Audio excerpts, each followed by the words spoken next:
Hello, good afternoon to everyone. I am Rajeshwari and today I am presenting upon Yeats poems. This is the points that I have mentioned in my PPT. W.B. Yeats was an Irish poet and dramatist and writer. William Butler Yeats is a widely considered to be one of the greatest poet of the 20th century. He is prominent poet in modern times for his sense of modern wellness and humanity and history. When he was starting his writing at that time, he was as starting as a romantic poet and gradually evoluted into a modernist poet. This is his some very best and important poems. Falcon and Falconer in his poem,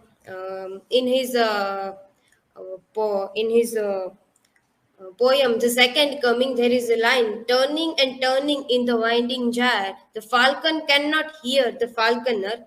Here, the falcon and falconer as used as a symbol. Falcon is as a symbol of human being, and falconer is as a god.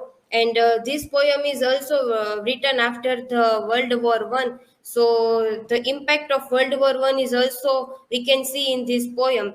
Uh, uh, uh, Yeats was a very spirituous person, and he was believe in Christianity. So this type of symbols are we can see in his poems. God now the falcon was at the height of his flying, so he can't able to listen the voice of god. That means falconer that he was using in a symbolical way. So in a world war situation, the countries are involved in war, but after that time no one is listening anyone's voice, and they are continuously fighting upon a war. This poem is also considered as a pandemic poem because of in 1980 there is a Spanish flu in that time. So we can also read it as a religious poem, pandemic poem, and a element of war poem. The symbol of chair. The gyre is a spiral cone shape and part of its complicated view of mysterious historical forces. As one gyre of history gives way, another one takes over. Generally, the shape of gyre is used in science and mathematics, but the WB it's used this. Symbol in literature, and he was very well discussed about this Jair in his work A Vision. Similarly, it may be said very truly that he is thinner in his verse than in his prose, so that we can say the idea of Jair is not from literature, but he was putting it in a very well manner in literature.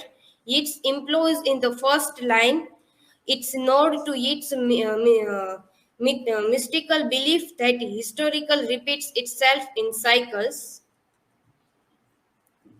Yeats regrets that the man has become from the restraints of morality, religion, and discipline. With the help of the symbol of chair, Yeats try to say a person is now very go away from the center. And he was also make satire on modernity. In modern time, people lose their morality and their religion, belief, and other things.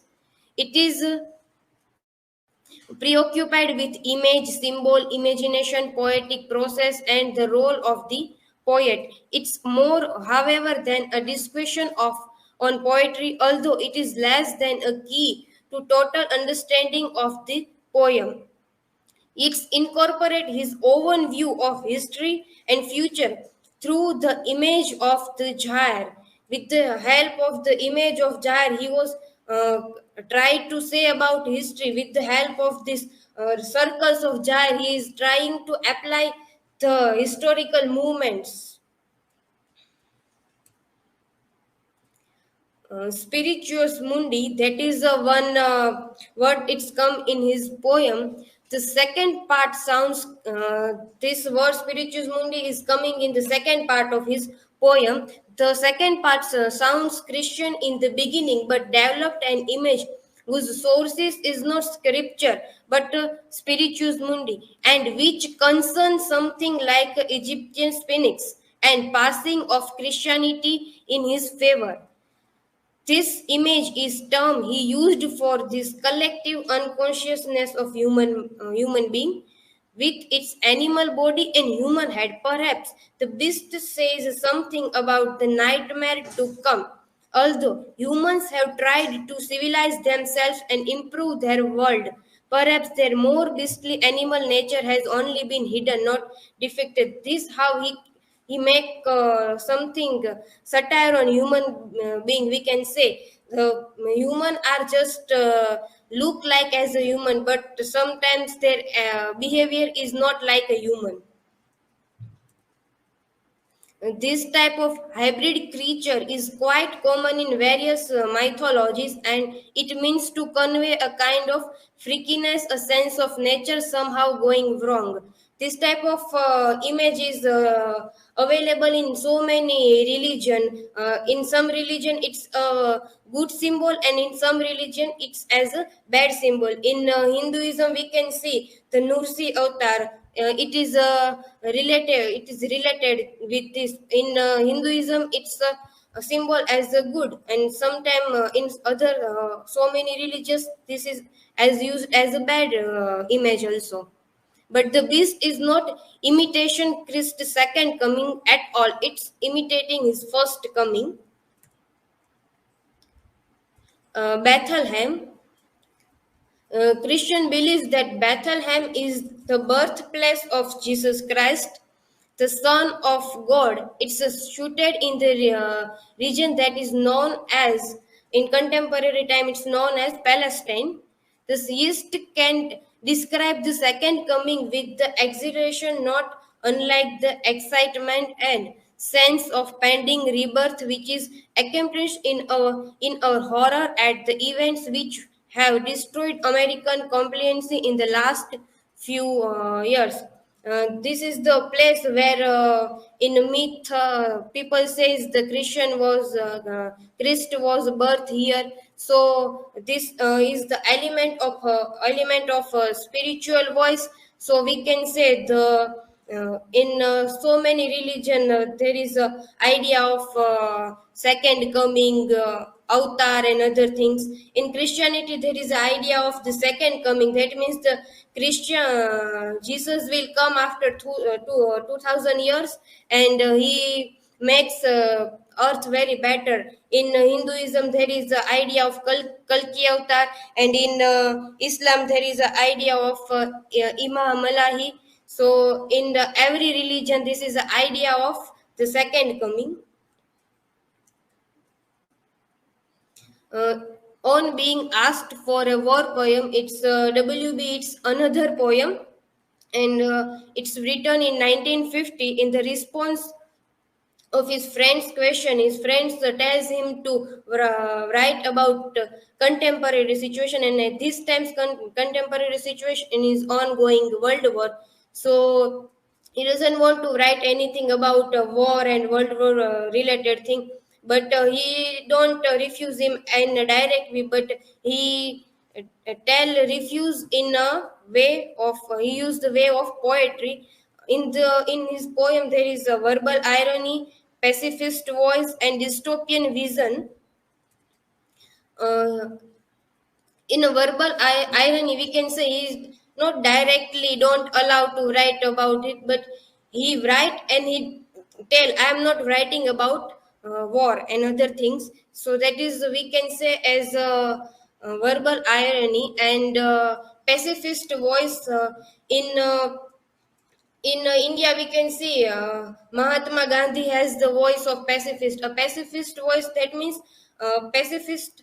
That is a term, a person who is not believe in, who is against war and violence. So he was also against this type of thing. So that's why he wrote this poem. A, a poet's mouth be silent, for in truth here the word poet's mouth, that means a poetry. A poet poetry. For poet's mouth is his poetry. So we can say the a poet does not encourages war and other this type of violence, and he refuses in this type of manner. And dystopian vision, and the last two line of this poem is reflect the dystopian vision, and that is because of world war. The poem was prefaced with the note stating, and this is the line by W. Yeats, I quote, "It is the only thing I have written of the war or will write, so I hope it may not seem unfitting." I unquote. Uh, Bertrand Russell was one of the famous philosopher, and what's happened in contemporary, if someone is trying to refuse, that is what's happening in right now in time. So sometimes people don't accept their ideas, and after the time going, people also accept their ideas and also celebrate their ideas. So the same thing happen is with this philosopher Russell. So we can World War One, he was a refused idea of war and involving involvement of British participant in war. But at that time, British government don't allow him to make his stand against the government, and he was, because of this idea of against the war, he was in prison, and at that time people are don't support him. But after the time, he was come out from prison, and he was as a celebrated, people celebrated his idea. So we can say when some new people are making new ideas, at that time maybe people refuse it, but after that time their people are also and their child also celebrate this type of ideas. Conclusion: what was it that the poets promised you? If it was not their sorrow, it fills beside the demands of poetry upon conscious, continuous followers of the poetic profession, fills the identification of the poet with his art. Thank you. Now, this is my work cited. Now I'm open for question answer.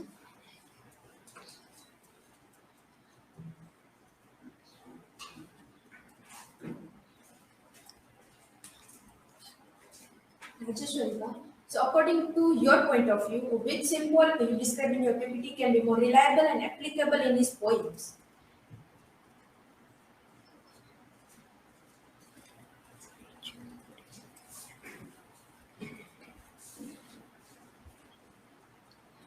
According to my point of view, the symbols that he was using, because of he was come from a religious background and he believe in religious, so that's why his work is influenced by the symbol that is from come his identity and other things.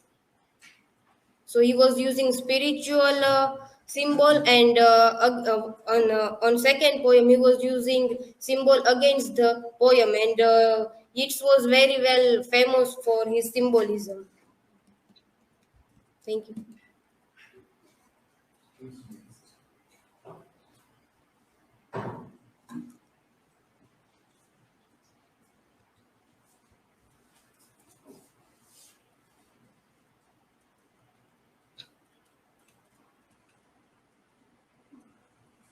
How do you view the relationship between history and the human condition of that era, as expressed in the poem?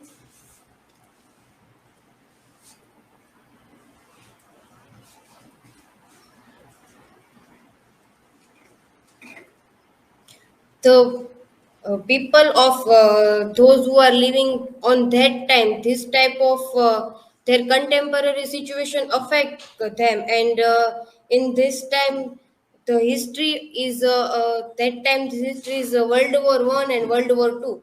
So people are affected with this type of war, and aftermath effect of wars. So a poet also write upon it and express in his poem. Thank you.